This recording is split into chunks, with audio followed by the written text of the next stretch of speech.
You have the most optimal setup for your Helium miner, and yet your earnings continue to go down over time. What gives? I want to talk a little bit about some of the reasons that are completely outside your control, but are important to understand. That way you can deal with your expectations on the earnings going forward.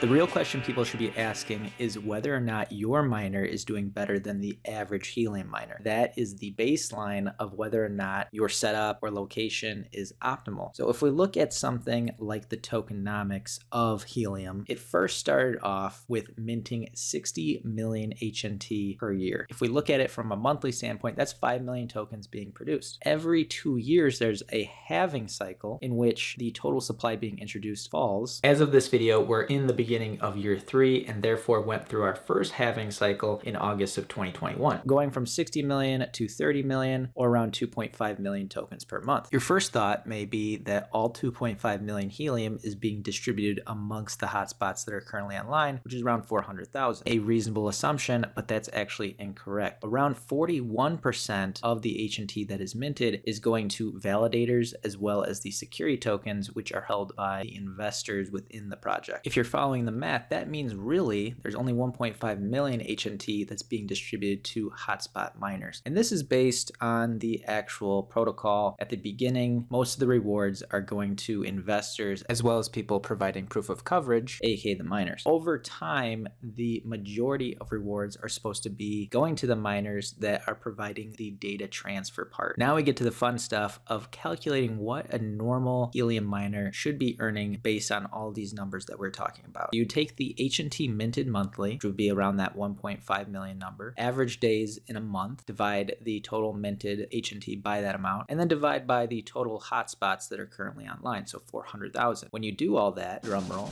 you get an average of 0.12 Helium per day for your average miner. If you're earning more than that amount, congrats, you're doing something right, and you have a more optimal setup than the average miner. Now, your setup is one piece of the puzzle. The second piece, which I believe has even more impact on your earnings, is the location of your miner. So if we look at something like Chicago, and that's where I'm located, we'll see that there's a huge supply of miners that are currently in the area. Whereas if you go out to the suburbs, you'll see less miners are in this area, and there's some spots that don't have any. With the protocol and how it's set up, you actually get rewarded better when you're not surrounded by a ton of other miners. You do need to witness other people, so you need some miners around you, but there's something known as transmit scale that is much lower when you're surrounded by a ton of other miners. If we go into this random hex, we'll see that this miner has a transmit scale of 0.04, and this means that anyone that is witnessing this miner is getting less in rewards. Whereas if you are witnessing miners that have a higher transmit scale, then you are going to get higher rewards. So having a low number in itself doesn't necessarily mean you will get less earnings, but if you have a low number, that probably means that you're in a highly dense area of miners. So if you go out further, let's pick another random one here, you'll see that this miner doesn't have a ton around it, so its transmit scale is higher, and that's the case probably for all of these different hexes that are in the area. I also deal with this because if you watch my previous videos, you know that I'm in an apartment building in Chicago, and since I've got my miner, the number of miners just in my hex has doubled. So my transmit scale is much lower. There's a ton of miners that are around me, but I knew this going in that this would probably mean that my earnings would be below average. For most people that are involved with Helium mining, they have their setup within their home, which makes sense because it's way more convenient than finding a location and you having no ownership of that area. So either you need to talk to a business, family or friends, someone that has a better location, and convince them for you to install this mining device on their property. And then you can do something like split the revenue, manage it, basically work out an agreement where you can change your location without having to move to another location just to increase your earnings when it comes to Helium. But if you're dealing with people that don't know cryptocurrency, you're probably going to get this look. When does it all stop? When does the pain of seeing your earnings go down actually come to a halt? And that's why I want to talk about the equilibrium of markets, because when I first talked about this project, there was 28,000 hotspots. Currently at 400,000, that's a 13,000% increase in hotspots since April, and we're not even into 2022 yet. Without anything on your own end, the rewards are getting split amongst more miners, and as this number increases, it's just going to get worse. The only thing that really offsets this whole phenomenon is if the price of helium goes up. As your rewards go lower, the price in US dollars increases, and therefore on a US dollar basis, you're earning around the same amount. If we think about what the miner is doing, we're turning it on and we're getting paid to mine helium, and there's really no work. Will people stop buying miners if it's $10 a month that people are making, $5? I don't know. The interesting thing is with all the delays in supply, that has actually been good for the people that are mining, because if everyone got their miners delivered within 2 days, like Amazon Prime, the number of hotspots would probably be way higher and the earnings for everyone would be much lower. The biggest indicator and most obvious one is once we start to see the hotspots coming online flatline, that's when you can expect the reduction in earnings to stop, unless you're doing something with your setup that is not optimal. As for my own results, I'm seeing the exact same thing happen. When I first started, I was making around 0.1 helium per day. And then I switched up my equipment, I optimized my setup, and boom, I was making 0.2 a day. I was happy, but over time, I'm at a point where I'm making around 0.05 helium per day, and I can't really control it outside of moving. I can't set up my helium miner on the top of the roof. I don't own the building. I don't have real estate. So really the only other option I have is if I take my helium miner and give it to friends and family that are out in the suburbs and offer some type of revenue split. In conclusion, this was always going to happen with the helium network once it started seeing demand and an increase in that helium pricing, because people started making money. Everyone is rushing to get miners. That drives the number of miners up and the profitability goes down. Once you reach an equilibrium, people start to spread the coverage to areas that don't have coverage in order to earn. Now the helium network is across the entire world. So you're not crazy. It's not your imagination. Most likely everyone's earnings are going down. The hope for everyone at this point, and we can all rally behind this one, is a increase in the price of helium. That way it offsets this issue. If you guys did enjoy this video, make sure to hit that like button, as well as consider subscribing to Main Street Wolf, where we talk cryptocurrency, investing, anything to do with money. Thanks guys for watching, and have a great day.